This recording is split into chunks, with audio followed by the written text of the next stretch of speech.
Right, big new developments tonight in Virginia's fight to contain COVID-19. Health officials say two variants that were first identified in California have now shown up in Virginia. We brought in coronavirus expert Dr. Amesh Adalja of Johns Hopkins, to answer some of our questions tonight, starting with how concerned are experts about these variants compared to the original version of this virus and the other variants we've been seeing? They seem to be about 20% more infectious than the ordinary version.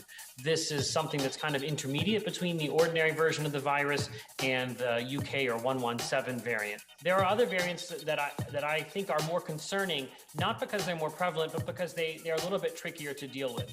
One is the B1351 variant, or the South African variant. All right, the big question tonight is, will the vaccines work against these variants? It is also a variant that it's expected that the vaccine will do well against, and so the solution to this variant is to accelerate vaccination in places where it is present.